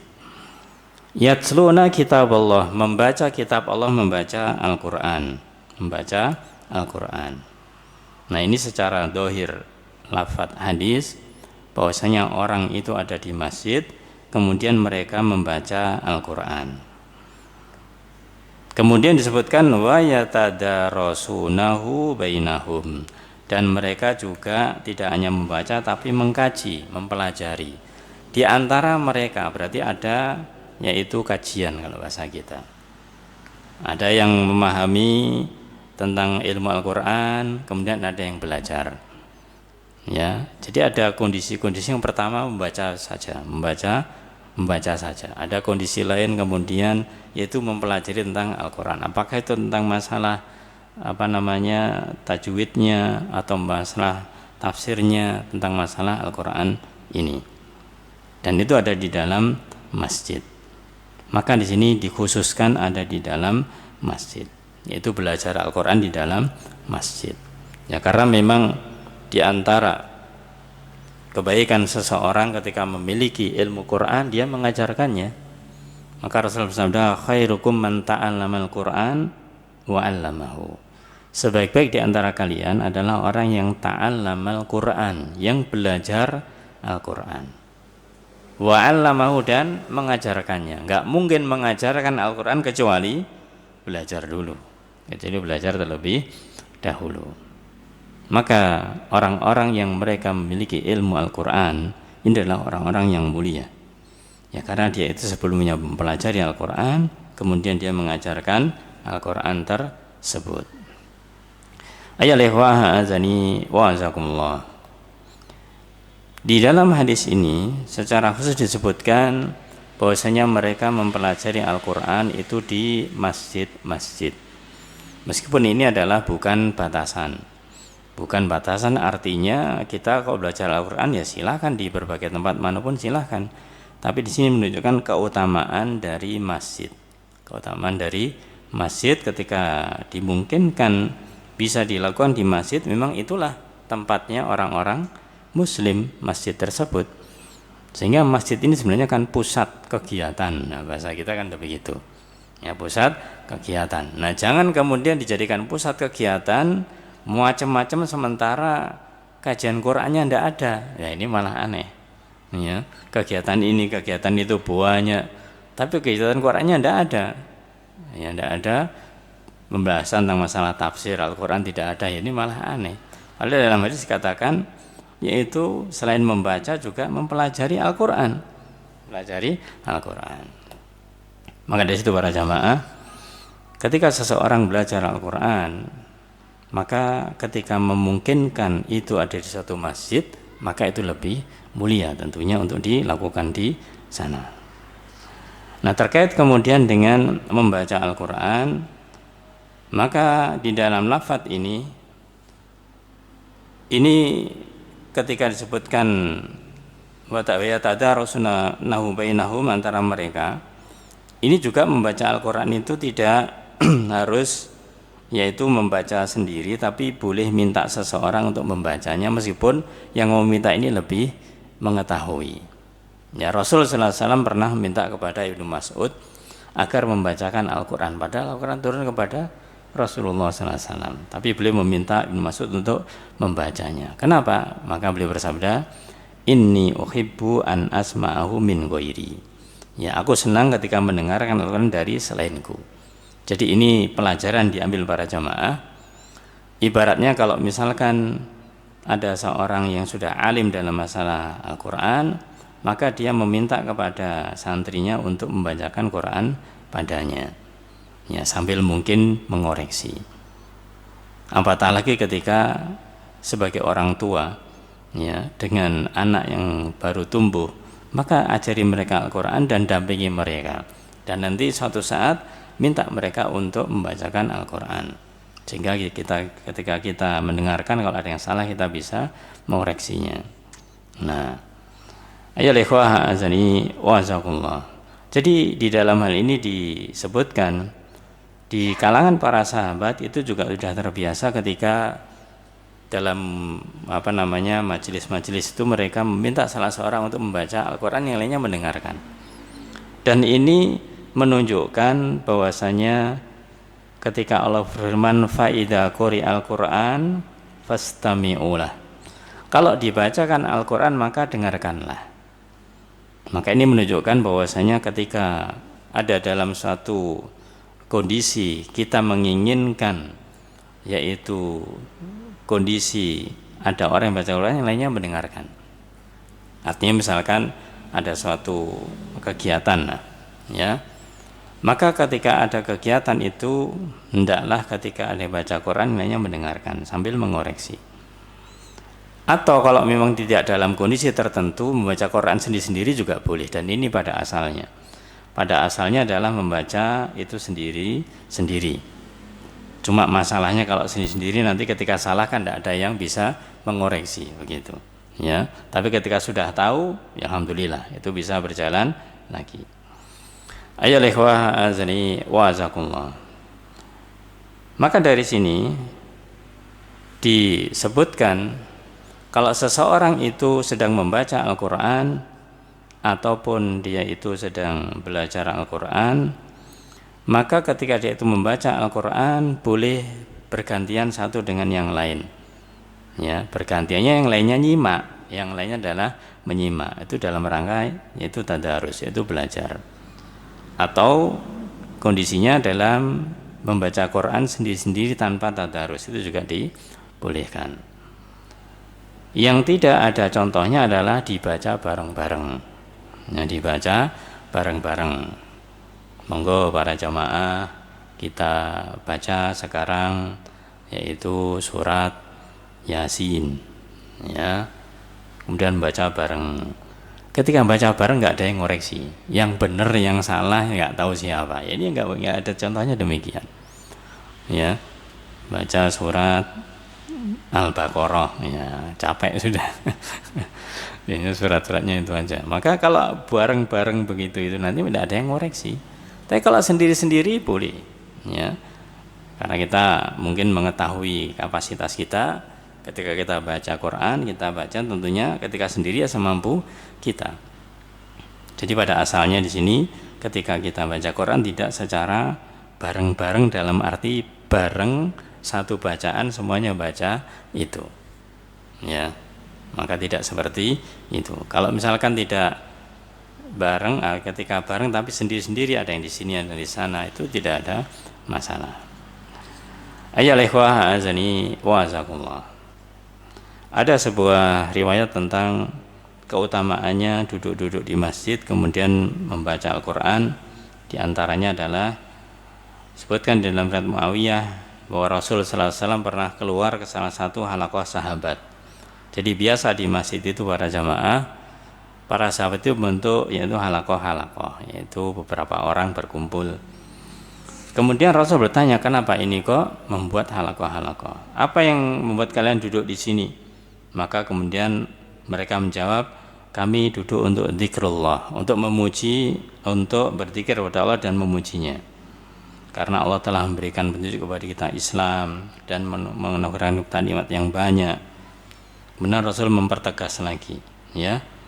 Apakah emang hanya karena itu kalian duduk di masjid ini, ya, untuk berzikir kepada Allah Ta'ala? Maka mereka menjawab, ya, memang tujuan kami adalah untuk zikrullah.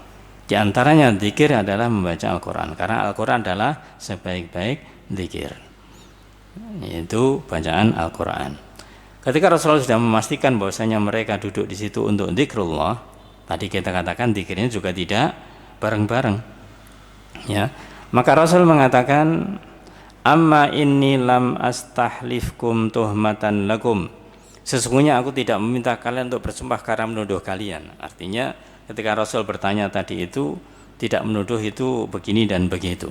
Dan aku tidak minta kalian bersumpah, benar ya kamu seperti itu, enggak bohong ya, enggak begitu. Tapi Rasul katakan apa? Walakinnahu atani Jibril fa ahbarani annallaha azza wajalla yubahi bikumul malaikah. Tapi yang aku katakan pada kalian bahwasanya Jibril datang kepadaku.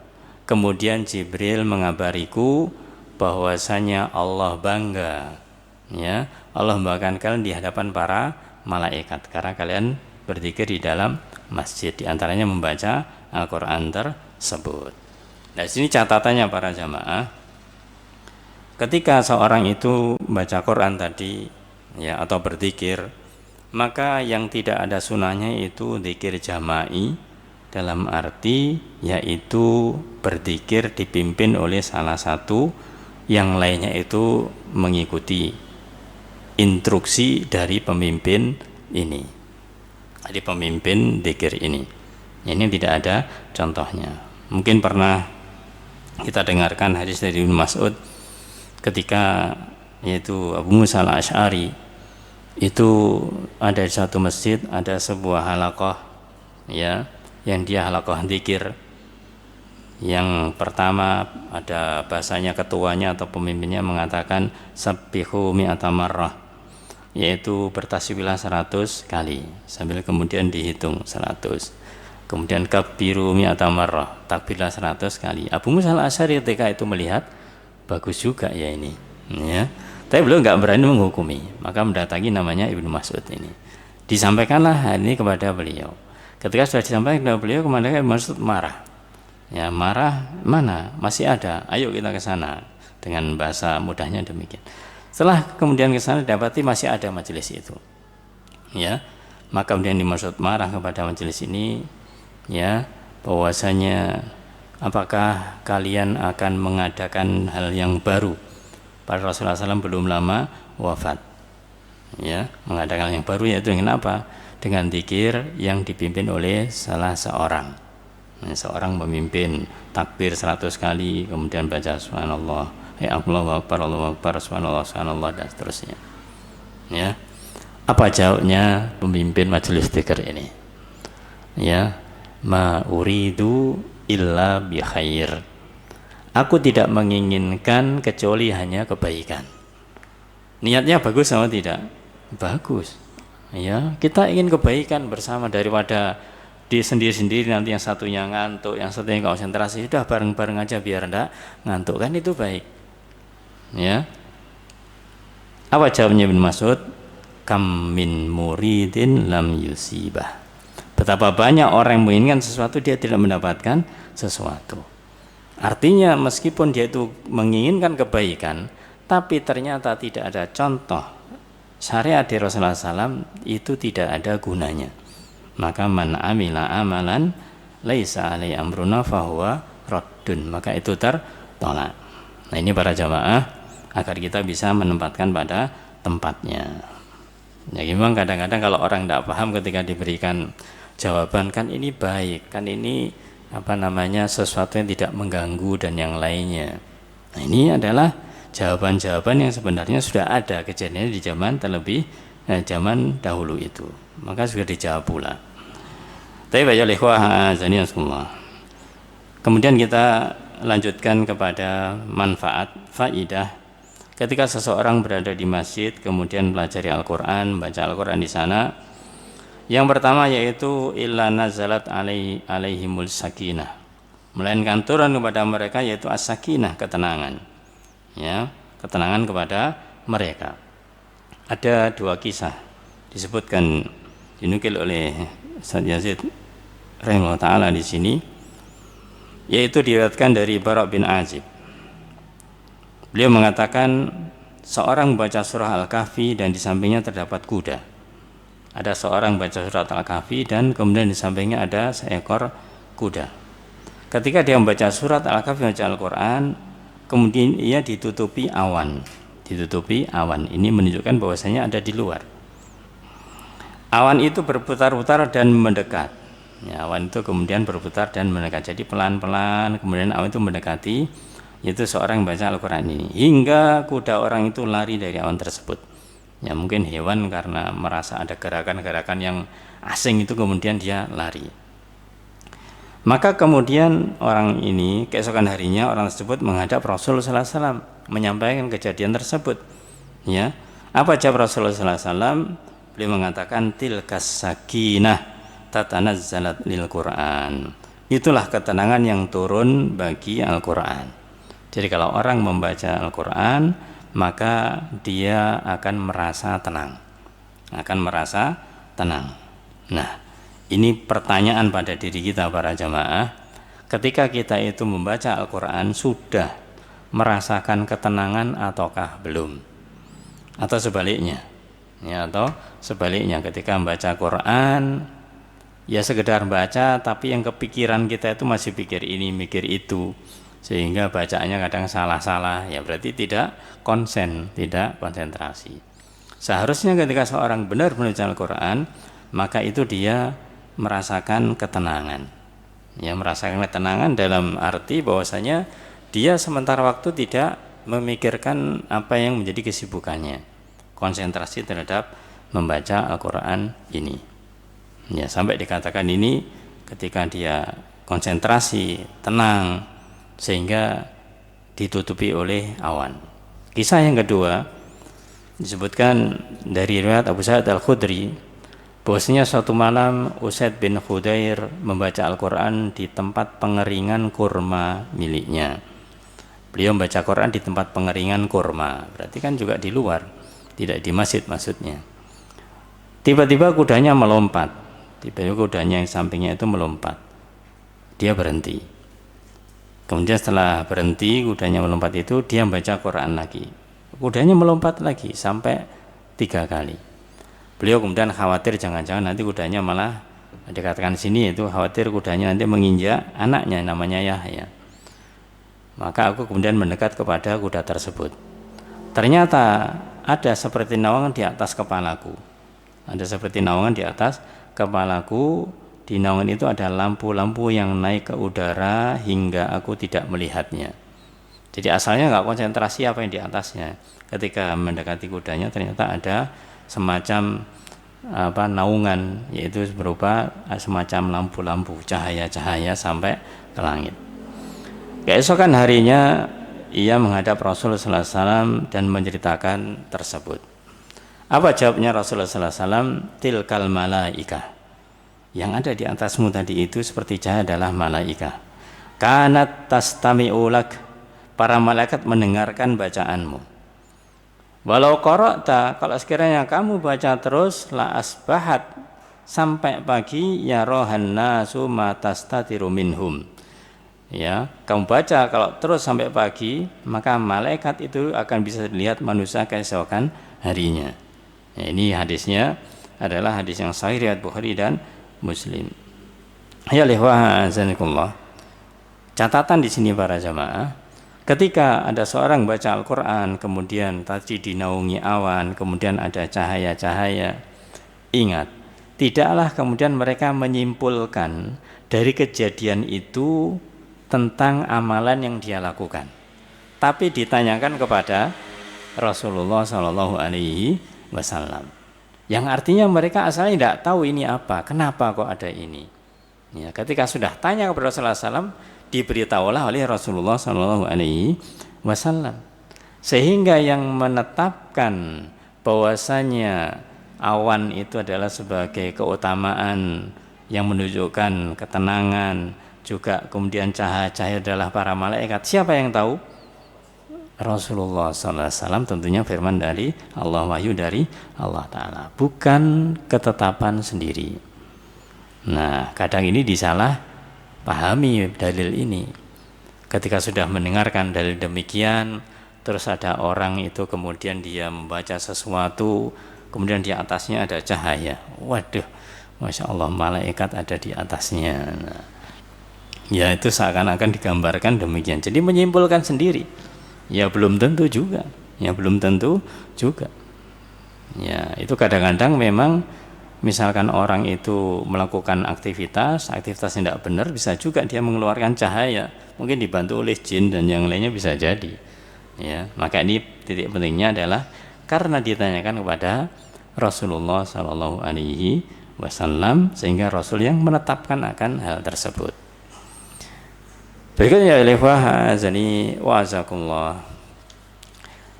fadilah yang berikutnya yaitu wa wasyiyatuhumur rahmah, akan diliputi rahmah dari Allah Subhanahu wa ta'ala. Allah berfirman, inna rahmatallahi qarib, sesungguhnya rahmatnya Allah itu dekat, minal muhsinin, dari orang yang berbuat ihsan, dalam surat Al-A'raf ayat 56.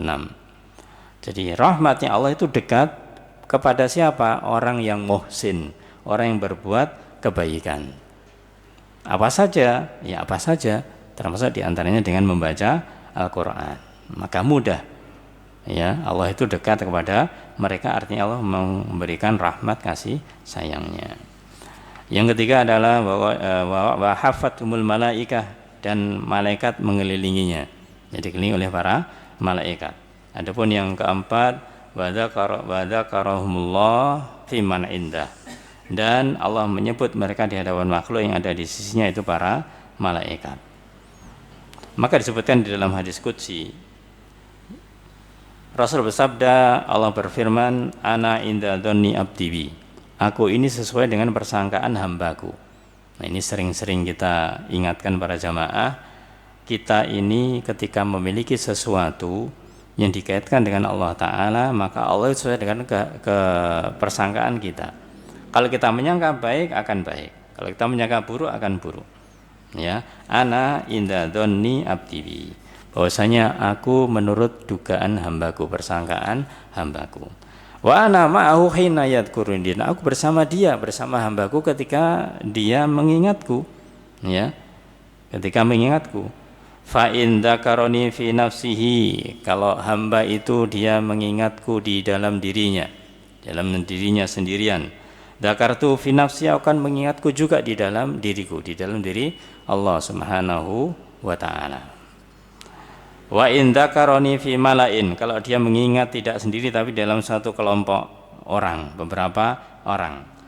Dzakartu fi malain khairan minhum, aku akan mengingat dia di dalam kelompok yang lebih baik dari mereka.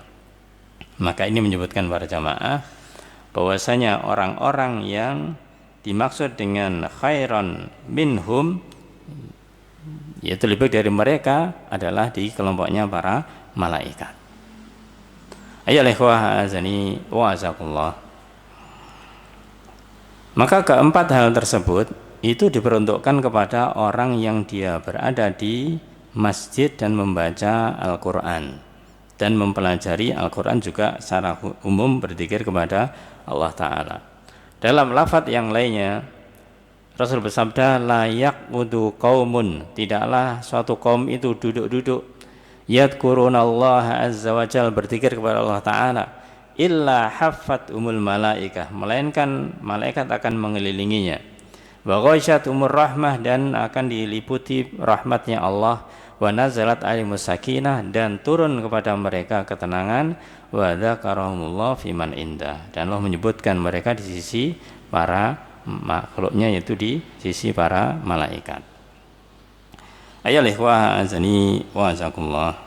Maka ini keutamaan-keutamaan orang yang dia itu membaca Al-Quran. Kemudian di bagian akhir dari hadis ini disebutkan di dalam hadis yang sejak awal kita bacakan setelah membiasakan tentang masalah Quran ini, wa man batta'a bihi amaluh lam yusri bihi nasabuh, ya, barang siapa yang dia itu lamban amalannya, maka ia tidak bisa dikejar oleh nasabnya nggak bisa mengejar. Apa maksudnya di sini para jamaah? Seseorang yang dia itu mengamalkan amalan yang sebenarnya dia tahu, ilmunya sebelumnya sudah dia tahu, tapi dia itu lambat bisa jadi dia itu sedikit mengamalkannya, ya, atau dia itu jarang-jarang mengamalkannya. Maka di sini dikatakan sebagai yaitu lambat perbuatannya, yaitu tidak segera untuk mengamalkan amalan-amalan yang dia tahu. Orang-orang yang demikian ini, meskipun dia itu memiliki kedudukan yang tinggi di masyarakat, ya, memiliki nasab, bahasa kita terah, keturunan yang bagus, ya, itu tidak ngefek, ya, tidak ngefek. Yang diperhitungkan adalah amal, bukan nasabnya. Ayyuhal ikhwah azani wasqullah. Maka di sini menunjukkan bahwasanya amal perbuatan seseorang itu yang membuat dia memiliki derajat yang tinggi. Semakin bagus amalannya, maka semakin tinggi derajatnya. Maka Allah firman dalam surat Al-An'am ayat 132, walikullin darajatun mimma amilu, dan masing-masing manusia itu ada tingkatannya sendiri-sendiri. Mimma amilu itu sesuai dengan apa yang mereka amalkan, tingkatannya sesuai dengan apa yang diamalkan. Wa ma rabbuka bighafilin amma ya'malun, dan Allah tidak lengah terhadap apa yang mereka kerjakan. Jadi orang itu sesuai dengan amalannya. Kalau dalam bahasa yang lain, inna akramakum indallahi atqakum, yang paling mulia di antara kalian yang paling takwa. Namanya orang bertakwa berarti dia mengamalkan apa yang harus diamalkan, ya. Maka ini dikatakan bahwasanya amal perbuatannya inilah yang membuat derajat orang itu tinggi. Maka ketika orang itu lamban amalannya, maka ini tidak bisa dibantu oleh nasabnya. Tidak bisa dibantu oleh nasabnya, meskipun nasabnya itu tinggi, ya, nasabnya itu tinggi. Maka dijelaskan di dalam beberapa ayat Allah dan juga hadis di sini. Yang pertama dalam surat Al-Mu'minun ayat 101, Allah berfirman, fa idza nufikha fis-sur fala ansaba bainahum yaumaidin wala yatasaalun. Ketika ditiupkan sangkakala nanti di hari kiamat nanti, ya, tidak ada lagi pertalian keluarga di antara mereka. Ya, sudah tidak ada pertalian keluarga. Artinya sudah nafsi sudah sendiri, bingung ngurusi sendiri pada hari kiamat nanti. Dan mereka tidak saling bertanya, ya, tidak saling bertanya. Juga Allah firman di dalam surat Ali Imran 133 134 yang sering kita dengarkan tentang masalah supaya kita minta ampunan kepada Ta'ala. Wasari'u ila maghfiratin min rabbikum wa jannatin ardhuha samawati wal ard uiddat lil muttaqin. Ya, alladzina yunfikuna fis sarra wad dharra wal kadhibina al ghaidha wal 'afina 'anil nas wallahu yuhibbul muhsinin. Nah, ini bagaimanakah kita itu diperintahkan agar segera untuk bisa melakukan amalan-amalan yang baik. Jangan lambat di dalam beramal, tapi bersegeralah untuk mengamalkan amalan yang baik. Kemudian ketika disebutkan surat Asy-Syu'ara ayat 214 yang berbunyi wa andir ashiratakal aqrabin, Abu Hurairah radhiyallahu an, beliau menyebutkan hadis Rasul sallallahu alaihi wasallam yang artinya tadi adalah wa andir ashiratakal aqrabin, berilah peringatan kepada kerabat-kerabatmu yang terdekat. Ini ayat ditujukan kepada Rasulullah sallallahu alaihi wasallam. Namanya semua ayat turun kepada Rasulullah SAW, tapi Allah berfirman wa andir, maka berilah peringatan asyirataka kepada keluargamu al-aqrabin yang dekat. Rasul disuruh memberi peringatan kepada keluarganya sendiri. Rasul seorang utusan Allah Ta'ala, ya, manusia terbaik, derajatnya paling tinggi. Tapi perhatikan apa yang dikatakan Rasulullah SAW. Ya ma'syarul Quraisy, wahai, yaitu kaum Quraisy. Beliau dari penduduk dari bangsa Quraisy. Ishtaru anfusakum, belilah diri kalian, maksudnya yaitu urusi diri kalian sendiri. La ughni ankum minallahi syai'a, sebab aku tidak dapat memberi kalian manfaat sedikit pun. Ya, padahal dia juga bangsa Quraisy. Lebih lanjut lagi, ya Bani Abdi Manaf, wahai Bani Abdi Manaf, sama, la ughni ankum minallahi syai'a, aku tidak bisa memberi manfaat pada kalian sedikit pun. Ya, yang bisa memberi manfaat ya kalian sendiri, begitu. Lebih lanjut, ya Abbas, paman beliau, ya Abbas ibn Abdul Muttalib, wahai paman Abbas, ya ibn Abdul Muttalib, la ughni anka minallahi syai'a, aku tidak bisa memberikan manfaat dari kalian sedikit pun. Kemudian dijelaskan pada kerabat yang lain, ya Safiyah ammatu Rasulillah, wahai Safiyah bibinya Rasulullah sallallahu alaihi wasallam, la ughni anki minallahi syai'a, aku juga tidak bisa memberi manfaat pada kalian sedikit pun di hadapan Allah. Terakhir kepada putrinya sendiri, ya Fatimah, wahai Fatimah binta Muhammadin sallallahu alaihi wasallam, wahai putriku, ya salini masyiti, wahai putriku, mintalah kamu kepadaku apa saja. Ya, catatannya yaitu min mali, berupa harta. La ughni anki minallahi syai'a, aku tidak dapat memberimu manfaat apapun bagimu di hadapan Allah nanti. Kalau masalah harta bisa aku berikan, tapi kalau nanti minta di hadapan Allah Ta'ala sesuatu, aku sudah tidak bisa lagi. Tidak bisa lagi. Maka ini menunjukkan bahwasanya nasab itu tidak bisa menolong yaitu seseorang ketika dia itu tidak memiliki amalan sendiri yang baik. Ya. Oleh karena itu dipertukan dalam hadis Rasulullah SAW yang lain, inna ala abi laisu bi auliyai. Sesungguhnya keluarga Abu Fulan, keluarga seseorang itu bukan wali-waliku. Ya. Innama waliyallah wa salihul mu'minin. Namun wali-waliku itu hanyalah Allah dan orang-orang mukmin yang saleh. Orang mukmin yang saleh. Maka ini menunjukkan bahwasanya orang-orang yang dia itu melakukan amalan-amalan yang baik, maka dia itu akan menjadi yaitu satu satu kumpulan. Tapi orang yang dia itu tidak beramal baik, meskipun dia itu keluarga dekat, ya tidak menjadi satu kumpulan. Maka dari situ para jamaah, pentingnya di sini untuk memperhatikan tentang masalah amal yang saleh, amalan-amalan yang saleh, sehingga nasab itu tidak bisa menolongnya. Ya. Ketika kita beramal yang baik, maka jangankan kepada keluarga kita, jangan kepada orang yang soleh sekarang ini, sampai kepada yaitu orang-orang sebelumnya, sampai kepada para sahabat, sampai Rasulullah SAW, itu akan dekat. Kenapa dekat?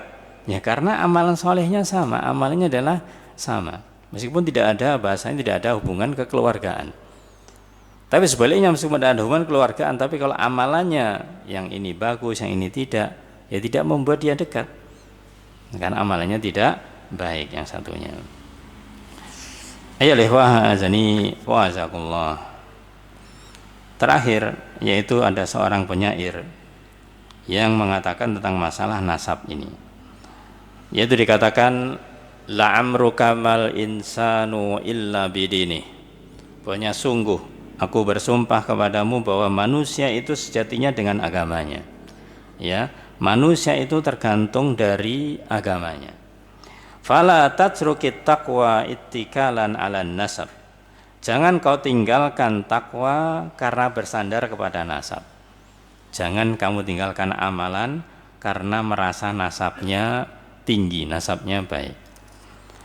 Laqad rafa'al Islam Salman Al-Farisi.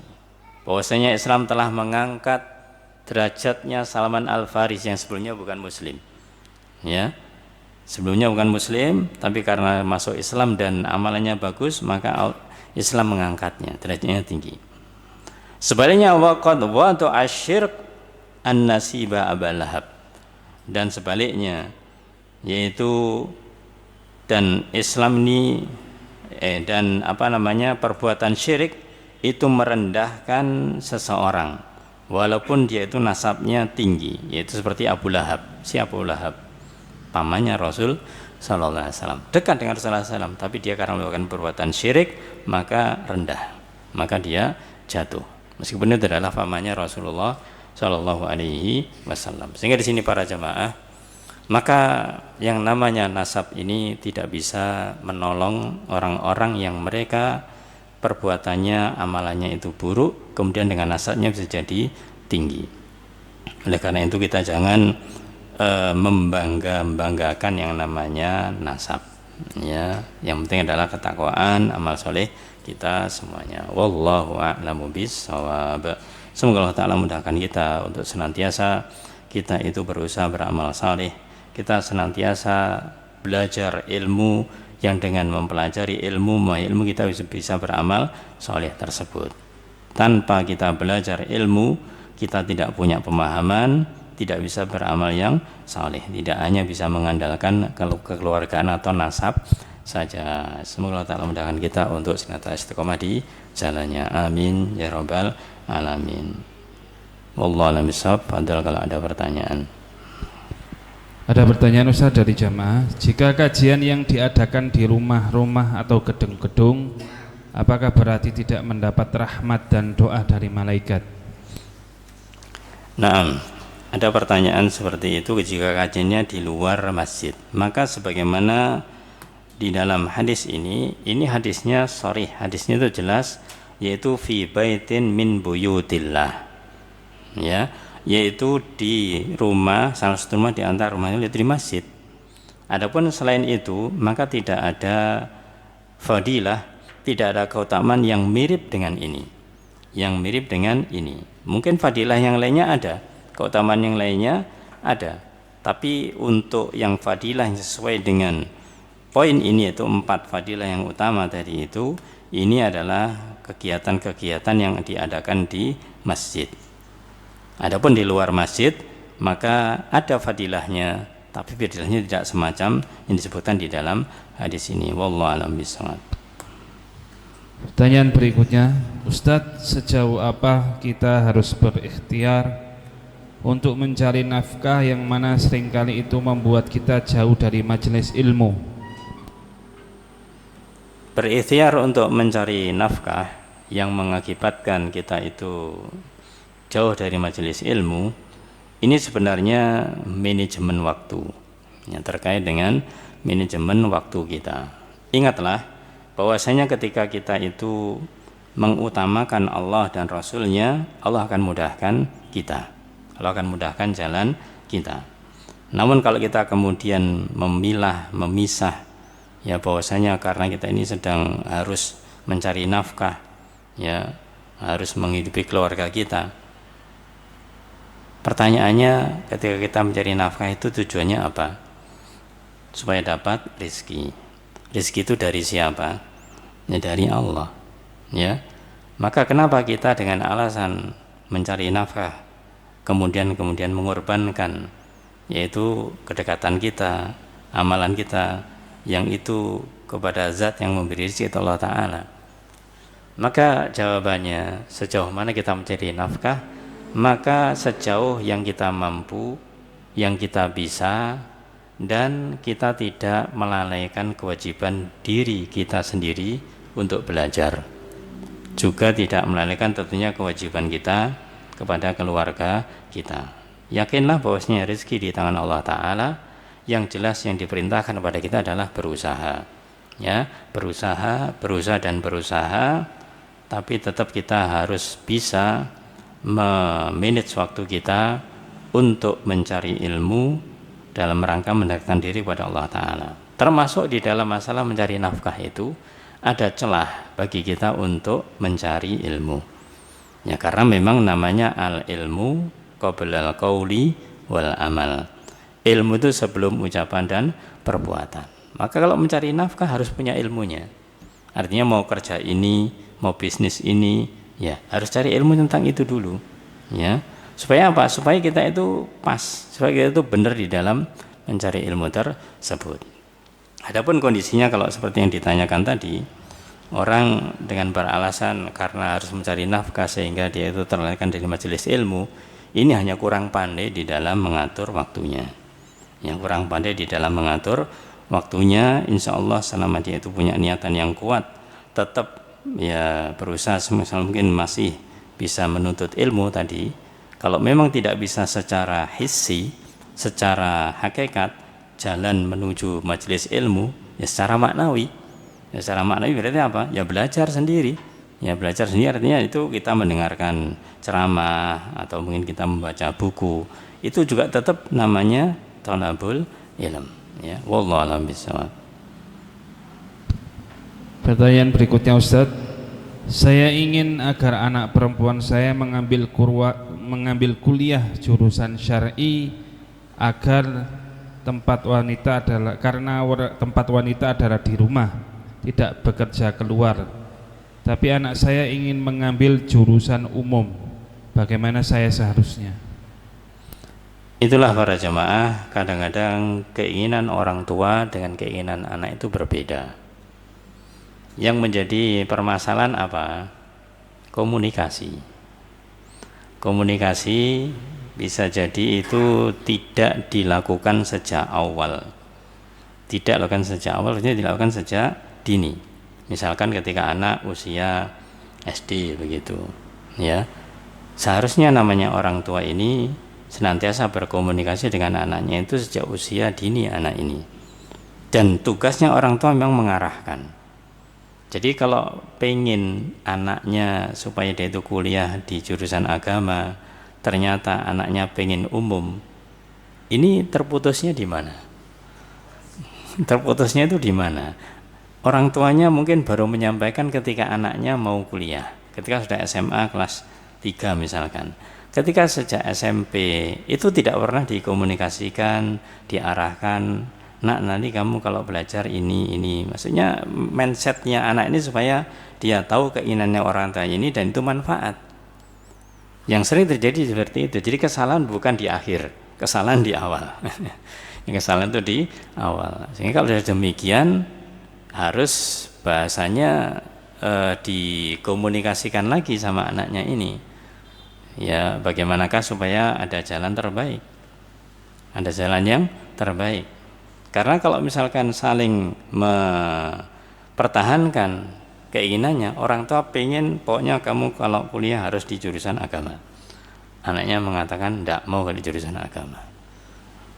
Gimana kalau misalkan seperti ini? Ya nggak tercapai dua-duanya. Anaknya tidak mau, ya orang tuanya juga nggak dapat keinginannya tersebut. Jadi komunikasikan bagaimana supaya itu bisa sejalan. Nah, solusinya bagaimana? Ya solusinya bahasanya itu komunikasi dengan kita orang tua. Kenapa kok ingin mengarahkan anak ke jurusan agama? Sampaikan. Ya, argumen kita begini nak, karena begini. Kita tanya orang tua, kita tanya anak kita, kenapa sih nak kok kamu pengen pilih yang umum? Oh karena gini pak, gini bu, gini. Nah itu celahnya antum cari. Celah yang tidak pas di anak ini apa? Nanti diberikan nasihat-nasihat di situ.